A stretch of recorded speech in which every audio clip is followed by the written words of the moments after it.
আরে বিয়ান কেমন আছেন? রোমানা আপনাদের সবার যত্ন করে তো, আমার মেয়েকে আমি ওইভাবেই গড়ে তুলছি। মাশাআল্লাহ, ও ভালোভাবে আমাদের সংসার গুছিয়ে রাখছে। ওর যত্নের কারণে আমি এখনো সোজা সটন হয়ে চলতে পারতেছি। বিয়ান, আপনি যেহেতু এসেই পড়েছেন, আপনার আর যাওয়া যাই হবে না। আপনার মেয়ে আমাদের দুইজনকেই যত্ন নিবে।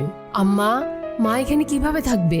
হ্যাঁ, তোমার আম্মা আমাদের সাথে একসাথে থাকবে। আমরা দুই বিয়ান একসাথে থেকে গল্প করবো আর গাব্বুকে স্কুলে নিয়ে যাব, এটাই আমাদের কাজ হবে। ওনার অবস্থা দেখছো? উনি একা থাকতে থাকতে ডিপ্রেশনে অসুস্থ হয়ে গেছে। তোমার মায়ের প্রতি তোমার একটা কর্তব্য আছে না? তাছাড়া আমাদের বাসা অনেক বড়, তোমার মার এখানে থাকতে কোনো অসুবিধা হবে না। আম্মা, আপনাকে ধন্যবাদ। বোকামে, পরিবারের লোককে ধন্যবাদ দিতে হয় নাকি? বিয়ান, আপনি রোমানাকে ভালো শিক্ষা দিয়ে গড়ে তুলছেন। দাঁড়ান, আজকে আমি আপনাকে রান্না করে খাওয়াবো। এই আম্মা, আপনি না, আমি রান্না করতে যাচ্ছি। তোমাদের কাউকে আজ রান্না করতে হবে না, আমি রেস্টুরেন্টে রিজার্ভেশন দিয়ে দিচ্ছি। আমরা দুপুরের লাঞ্চ বাইরে করব, গাব্বুকে পিক করে নিব।若想念是凋谢的云，乘着风。